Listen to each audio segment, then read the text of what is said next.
ABC One Television. ABC One Television. ABC One Television.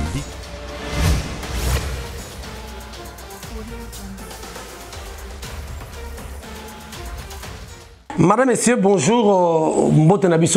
Bienvenue à ce nouveau numéro de votre émission Les Talk Oyoto Zwaka Mingi Mingi. Question d'actualité. Le Congo, tout ça, le décryptage, a décrit en faux. L'actualité est allée en République démocratique du Congo. Merci beaucoup, Nabalandi Nyoso, Oyobo Mesana, Konabiso, mais le Konasenga Nabino Kaka. Vraiment, le seul moyen ou la seule façon, il y a qu'à soutenir Ngai Wabino, l'ambassadeur de la joie, Jimbo Yembe, et bon, likaka ba vidéo, bon, partager ba vidéo, et que ça la malamo mingi, pour nous soutenir, biso vraiment, et pour nous aussi, que sunga, ba Kongomani, o bazali, musika, Baïba Maïma Koleka awa na République démocratique du Congo. Ngawabino Jimmy Boyembe na Sarabino que le pays va très mal, certaines personnes mais traitent aussi de nez que voilà, aux aînés et tout qu'on sort. Non, les choses ne marchent pas dans notre pays. Ce n'est pas que nous sommes contre, non, mais nous sommes pour le développement de ces pays. Mais quand les choses ne marchent pas, on ne peut pas se taire quand même. Vous voulez qu'on se taise pendant que les choses ne marchent pas. Vous voulez qu'on soit toujours le fou du roi pendant que les choses ne marchent pas et qu'on applaudisse. Que voilà, voilà. Oh, non, on n'est pas de fou du roi. Quand ça marche, on dit que ça marche, mais voilà de ce côté. Mais quand ça ne marche pas, on dira toujours que ça ne marche pas. Ce pays, rien ne marche jusque-là. Moi, je suis contre les gens qui disent que Mboka Tozwa Kiango na Liboulou. Mais non, quand vous faisiez la campagne électorale dans une période préélectorale, vous ne savez pas que le pays se trouvait dans ces cas? Mais vous avez connu, vous avez su que dans ces pays, et puis, Nakati, il y a plein de il y a campagne, dès que je suis boyé, je vais faire ça, je vais faire ça. Ça veut dire que vous étiez conscient que le pays c'est tout. Mais est-ce qu'on n'est pas, ça c'est dépassé. Ça c'est un discours dépassé de dire que Tokuta Kimboka na Liboulou. Non, non, le peuple congolais n'a plus besoin, il y a de lamentation. L'actualité dominante est allée beaucoup plus, il y a désignation Oyo, donc c'est la lobby. Confirmation dans ordonnance et pas il y a président Félix. Donc désignation il y a animateur il y a CENI parce que CENI est allé institution appui à la démocratie. Il faut vraiment une structure moko indépendante afin que les élections aient les cas de manière transparente, de manière libre, de manière exclusive. Mais parmi 8 confessions religieuses, il fallait qu'il mon kumba et pesamela bango de tout ça dans chaque émission mon kumba et pesama qui na banganza c'est société civile na kata société civile wana et dans na département oyo ba ko sa ba ko bien banganza ba confession religieuse babi lokola bino ba confession religieuse bino ne ba to bozaka un peu sérieux bino ne ba ko pona animateur c'est-à-dire président ou ko kamba équipe. Il y a ceux ni débino to pesino mon kumba wana bo fanda bo yokana. Alors n'importe na biso comment n'enge constitution koloba nous sommes dans un pays laïque où nous avons plusieurs confessions religieuses. Parmi les 8 confessions religieuses ba kota ki to ebinenge lekaki ba yokana ki ke ba bimisa motomoko. Mais avant la condition préalable c'est qui avant ba bimisa motomoko wana, il faut que ça soit un consensus. C'est-à-dire et puis, toutes les 8 confessions religieuses, bazala makanisi moko, liloba moko, makolo moko, maboko moko, pour que basunga peuple. Après, c'est un go, dans l'Assemblée nationale, ce qui est assemblée est entériné hier, et puis, il y a la présidence, institution président de la République, de Bako, a reçu la ordonnance, a confirmé, a validé Bango. Mais, Au préalable, les confessions religieuses, bachaki quand même, na ba structure nyonso, na bisika nyonso bato bazalaka, o ezalika bato barizonaka, bachaka moi ba garde-fou ezali moi ba principe te tokotambola boye, tokani il faut tout ça la boye, yanga ba bengi ozaki na ba principe, bachaki ba texte, voilà, ba texte. Le gros problème de notre pays est pour que la démocratie marche, pour qu'on parle d'un vrai état de droit, on doit commencer à respecter les textes, le respect du texte. C'est ce que tue ce pays, c'est le respect du texte. Bayi confession religieuse, bayo kanina ba texte na bango, ou ya plateforme confession religieuse, balobi boye. Que moto oyo akokamba seni azala moto yo azali na appartenance mon côté na régime oyo. Pourquoi pas qu'il société civile? Sur le plan d'éthique ou sur le plan il y a expertise. Oui, ndeko kadima en tout cas c'est l'homme qu'il faut, ne pas bara eche homo. C'est l'homme, voici l'homme. Mais bayi confession religieuse bayo kanaki sur le plan il y a éthique comme habité. Moto oyo abongi te. Moto oyo abongi azalana et si kaote parce que balande lui habité. Quand des baboya ka ronsar malonda ndenge de ko Félix a s'impliquer kanango baboyaki boyoki ndenge salamaka bayi voyou bakendaka tina parlement babuka ka soki ndeko fali kutasa akoko illustrer binango babuka quand même babiloko na Assemblée nationale, un groupe de gens manipulés instrumentalisés bayaki babukaka bomonaka malonda bataki à côté. Kadima c'est la même chose, c'est la même scène. Parmi les 8 confessions religieuses, Senko qui assure la présidence et ECC la vice-présidence, balobité moto kadima a une appartenance nandeko à régime oyo a kokité. Comment on a wapi un arbitre azali ya équipe pour la diverse na terrain et koko simbate akolukaka a favoriser équipe wana ndeboyi bayi senko baboyaki tomonaki théâtre nyonso ezalaki parce que Martin Fayulu alobaki parmi ma recommandation à Yabi, Azosenga, la dépolitisation. On ne peut pas politiser la CENI. C'est impossible pour qu'on ne dépolitise pas la CENI. Non! Bah, membre de la CENI, Bazali 15. Jusque-là, Basenga ka président, c'est où tu as une assemblée, une confession religieuse. Le reste est. Je crois 3 dans un parti politique, 3 dans un régime, 3 dans l'opposition à un parti politique, et tout comme ça, ne va composer à 15. Mais, c'est une commodité moto oyo à quoi collecter et ça la cas par-ci par-là, token de boyer, tout ça la boyer, mais c'est que simé kuna. Le 6 confessions religieuses, Oyo Montazaki peut en tête d'Abango Zaline de Kododo Kamba Zali président contesté. Il y a RSC Boyebi Makambo et Leka, Misso Sobabo Yakaeti, le Losoni Kafuta Barakenza Ban, et Kafuta Bandi Maka, y était que Azam Okondi a RSC Wana et Talika Kabango. Balabite Biso Kaka, Tokopona. Moi, biso candidat na biso zali kaka Yekadima. To landa ki a bécholé na la ki sakabino. A bécholé a dit ça noir sur blanc.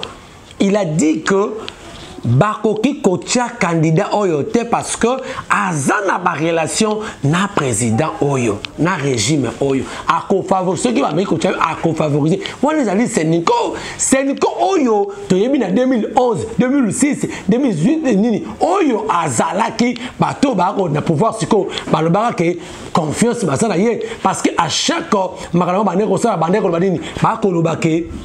Sénéco Salaki. Sénéco c'est catholique. Catholique est partout sur toute l'étendue. Il y a République. Ils sont même là-bas fin fond.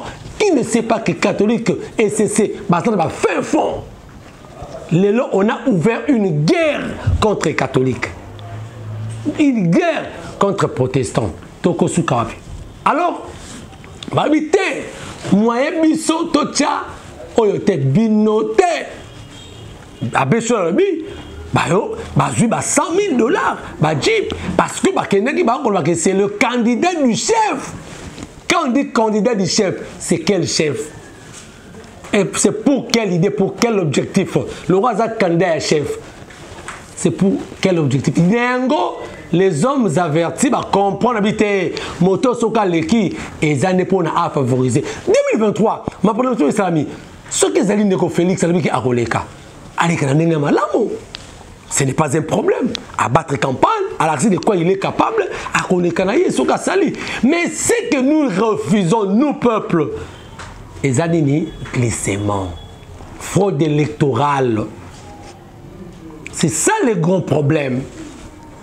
Alors, parmi le 15, Talas Kondenge, Mbutu et Kokota, même Nakati, Baï Union Sacrée. Parmi le 15 membres, jusque-là, 12 sont connus. Équipe de 15, 12 sont connus. Mais 3 wana et Tikali place moko vacante libre. Et Tikali libre. Quand nakati certaines personnes nakati ya union sacrée bakoloba nini bakoloba ke quelque part bay idopes ba violer loi bayokanaki par consensus bayokana pour que ba kende na soki na PV mais ba dribbler ba misusu nesi bande ko ensemble ba ko déplorer bande constant ba ko déplorer ba dribbler bango que ba yokanaki bango mais kaka ba idepes ba détourner ba ke ba sema ka bango bango pe ba surpris comment bozali bino na katali sanga moko.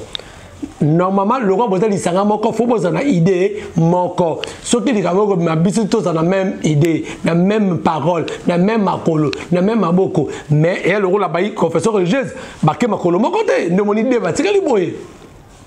Mais par erreur, ce qui ce qui nini basali, baké ko bimisa baï ensemble. Francis Kalombo l'a dit. Ensemble baza surpris ba monake bango ba kei ba dribbler bango ba yokanité pour na consensus na bango na kata union sacrée ba devient ba ke bimisa ba tout moko boye na kombo ya union sacrée ba ke pesa ba PV or bango baza ki concerné té nengo polanda déclaration ya Francis Kalombo nini alobaki bolanda Amona kabisole wana matumbe umona majese basali abekana biso tolongwa todeli sona moisa tukana ya gouverneur adeli sona po bayoka mati conséquence yo otala mo ba FCC akomolela soki tutaka démocratie soki tokobisaka et ma bébé la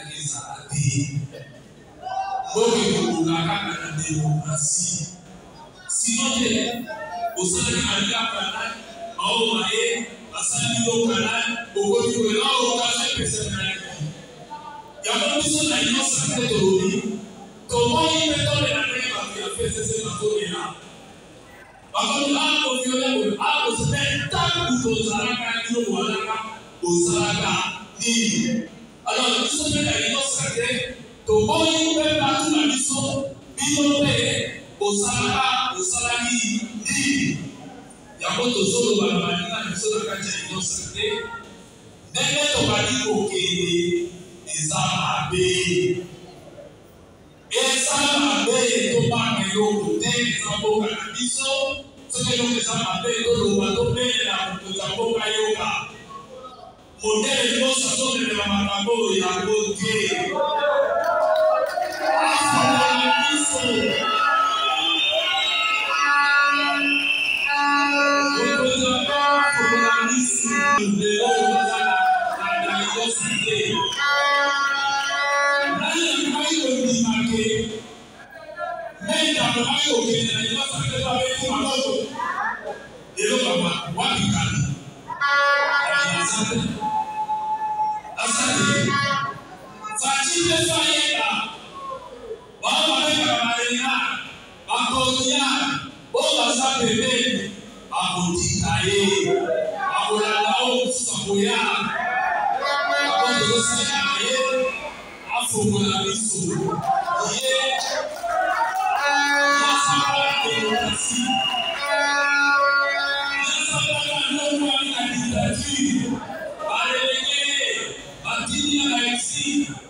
c'est en opposition.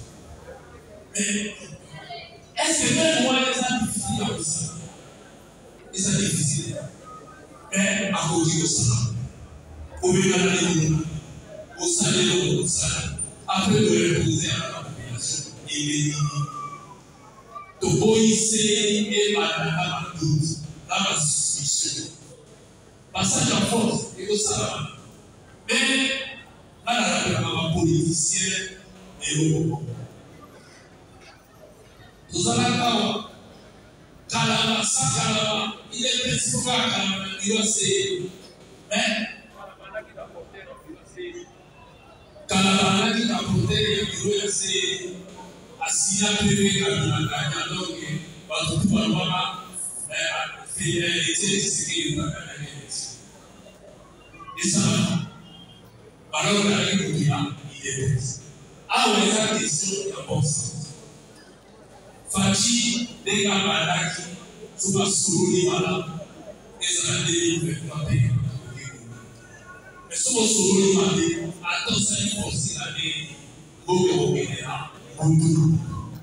Oh, voilà, c'est ça, Boudou.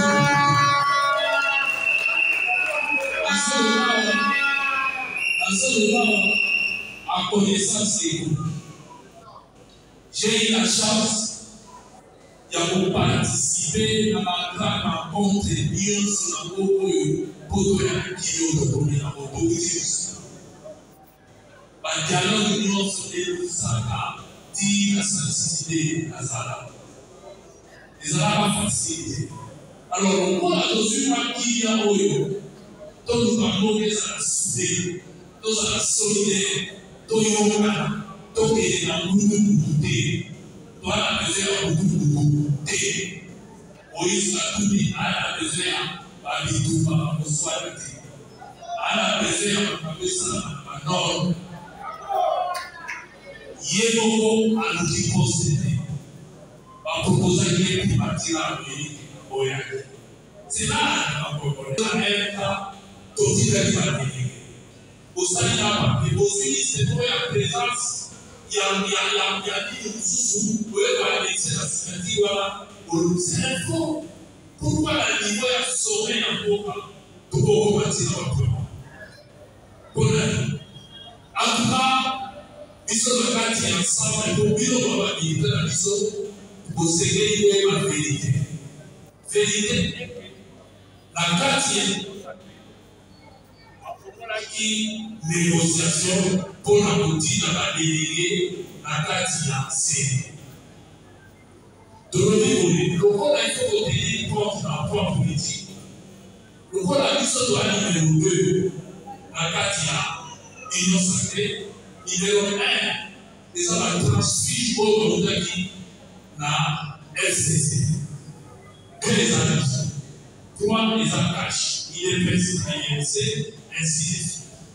Donc, ton vérité vous a quand même la place de la bureau, place où tous autres vérités.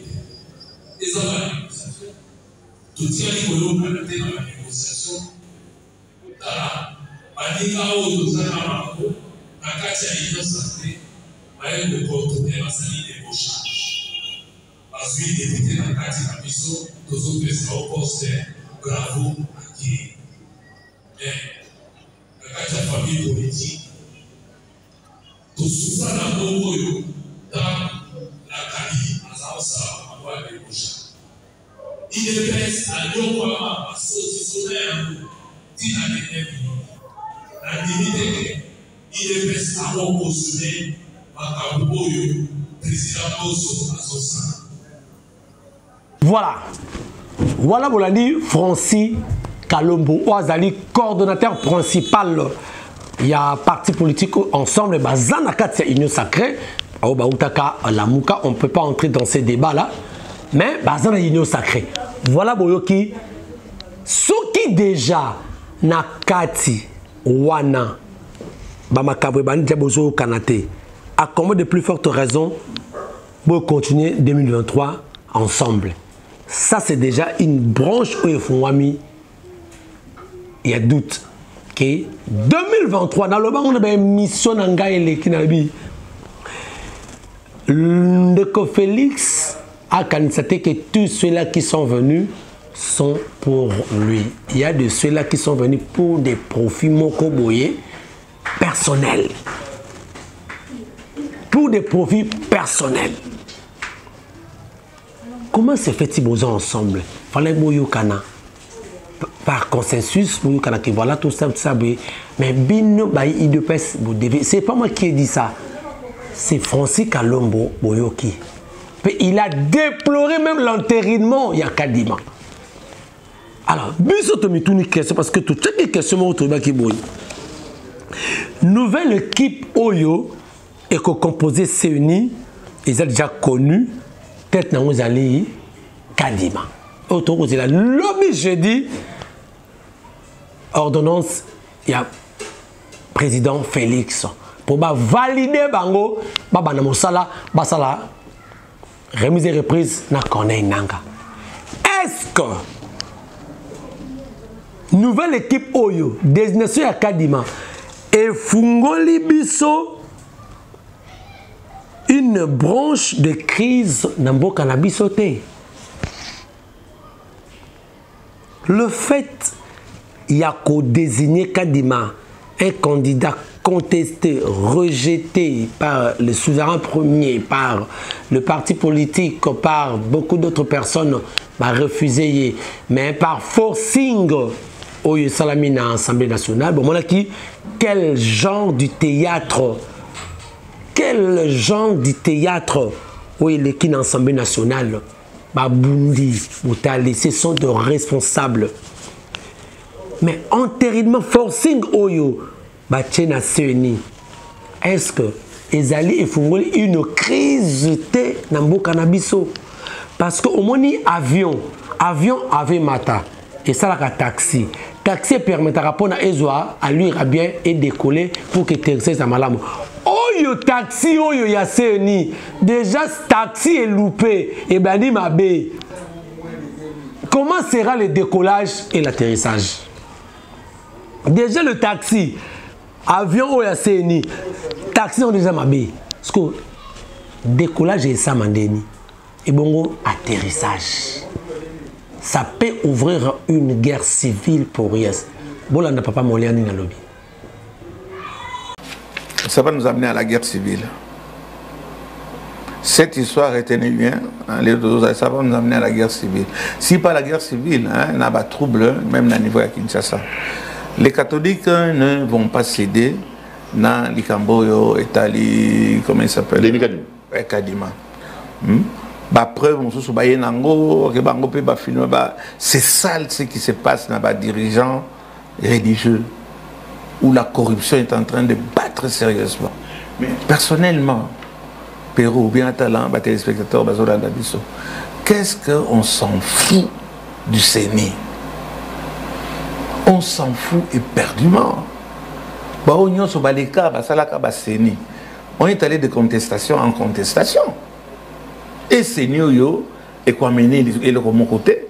CENI, encore au moins, il y a Nanga. Mais CENI, il y a salité. Il y a une réunion sacrée. Dans le lobby, CENI, il y a salité, il a déjà éclaboussé. Il y a 100 000 $. Corruption. Prado. Corruption. Bazo les capétés. Mais c'est sale. Et la population qui nous suit, la population qui suit Papa Molière, peut dire que Makamouana est intéressé à ta bissoter. Non, mais Papa Molière, c'est ça le problème. C'est que dans le rôle de l'accusé, c'est l'union sacrée, c'est le régime. Pourquoi l'union sacrée? Non, mais tant Cholet l'a dit, non? Quand on dit que c'est le candidat du chef, c'est le candidat du président de la République, le président de la République est dans l'union sacrée. C'est ce que le président de la République. Tant que la corruption, bon, président de la République a sali erreur, a ti pembe inaye, ba conseiller, ba oti poto, ba zaki nanzala pendant 32 ans, bazo sala, bazo conseiller mabé. La même chose, toke na makamotali, il y a CENI. Ça, quand on veut nous imposer quelqu'un Azali Mabé, et il est prouvé que Azali Mabé. Bon, Papa Molière, il a été reçu par un confrère, c'est qu'il a dit guerre civile. Ça peut ouvrir où ça pourrait ouvrir une guerre civile. C'est ça la crise au côté. C'est ça la crise au côté. Namboka Nabiso. Mais quand on voit déjà une personne qui est contestée, si réellement les slogans peuple d'abord est réel, mais qu'allons-nous faire? Il faut que la peuple wana quelque part peuple et ça sous peuple d'abord et commis Kadima d'abord, nos intérêts d'abord. Parce que si réellement c'était le peuple d'abord, mais le candidat Kadima n'allait pas passer. Mais pourquoi on n'a pas tenu compte de cette population? Namalonga, c'était le peuple d'abord parce que le peuple n'avait pas voulu. Mais Lelo, dans Kadima, parce que c'est le candidat du chef, il est passé. Et on attend. C'est quelle crise Oyo? Il faut que Bisso, Bandeko, Balandi. Quelqu'un m'a dit, il y a un problème de notre pays. Oui, il y a un problème, mais le problème c'est Kadima.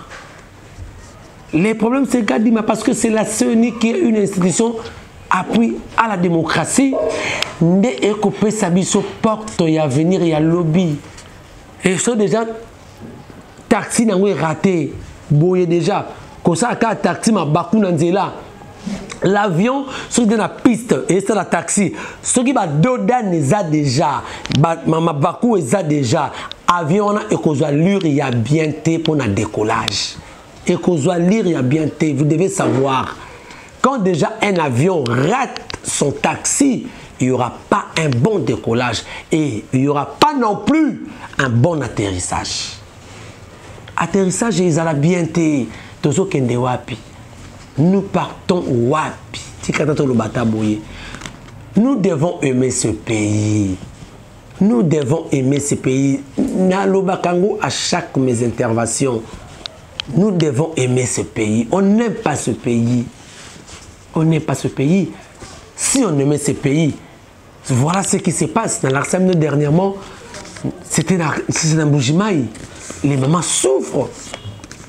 6 mois après, investiture, il y a le gouvernement Samadou Konde. Ce qui se passe dans notre pays, mais c'est catastrophe. On ne fait rien.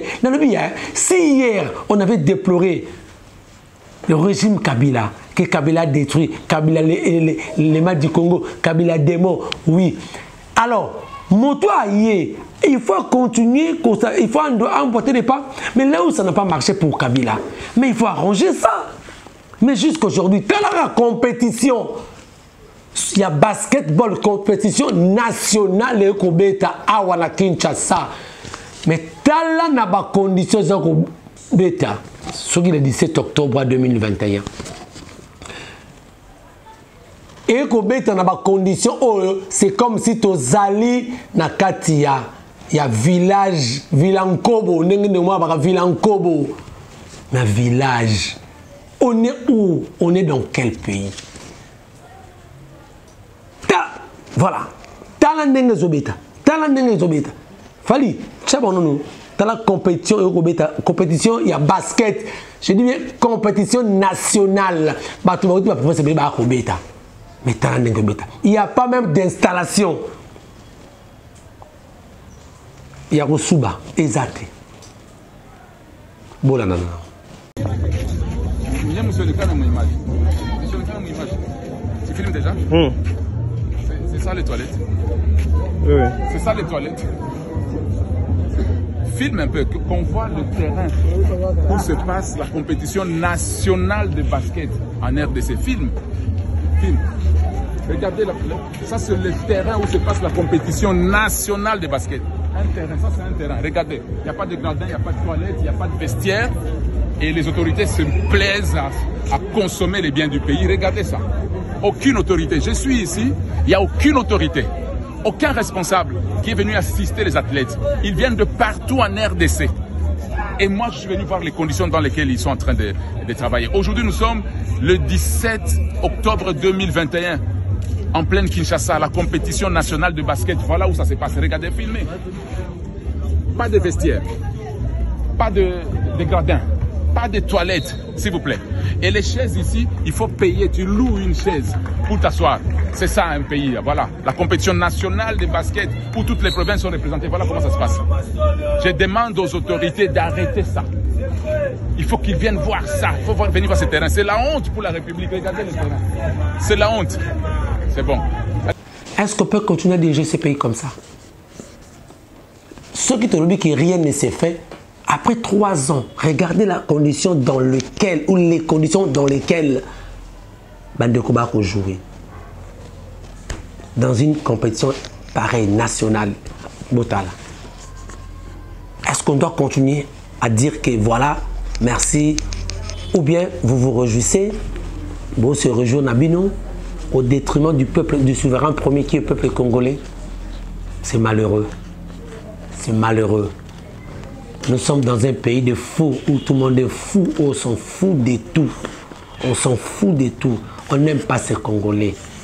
On n'aime que les Congos. Ces gens-là aiment que les Congos. Si réellement ils aimaient les Congolais, mais ils n'allaient pas mettre ces athlètes dans la condition wana. Non. Non. Qu'est-ce qui leur manque? Quand il y a un deuxième bureau, bah capé là, bah 555, n'est-ce pas Maman Jamie Bilombe? Bah 555 ils sont arabes. Ceux qui n'ont un nyangwe, lingwala. 555, voilà. La lingwala. Les gens aiment se distraire. Le but de Sakibino, ce qui se passe à l'est n'est qu'un arbre qui cache la forêt. On vous a dit. On vous parle d'une autre république à l'est. Hein? Mais moi, je crois que le peuple congolais est déjà mature. Non à la balkanisation. Ça ne se fera pas. Nous sommes déjà éveillés. Peuple congolais, partout où vous êtes, envoyez cette vidéo. Envoyez cette vidéo. Nous ne laisserons en aucun cas même une partie. Il y a RDC et Kende. Non. On ne laissera pas faire. On ne se laissera pas faire. Le Congo nous appartient. Avec cette grande superficie de 2 345 409 km².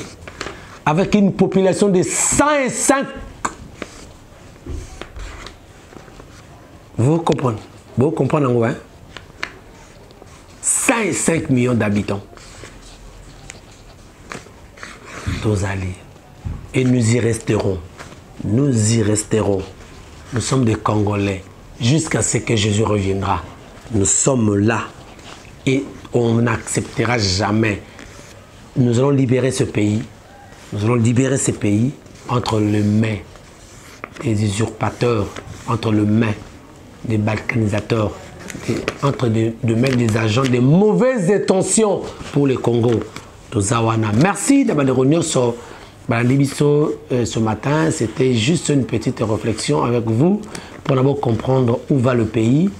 Où va le pays, mais nous sommes là pour vous informer à tout ce qui se passe dans notre pays.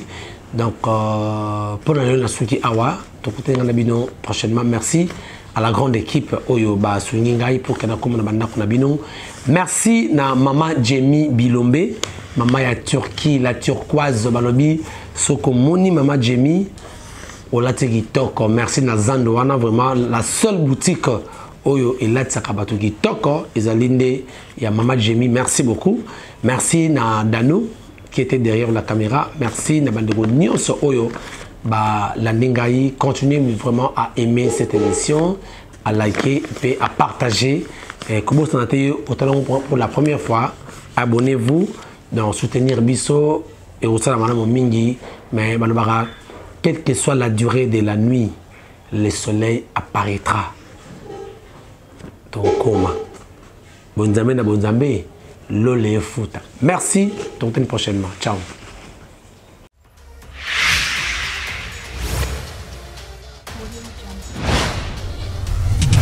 ABC One Television. ABC One Television.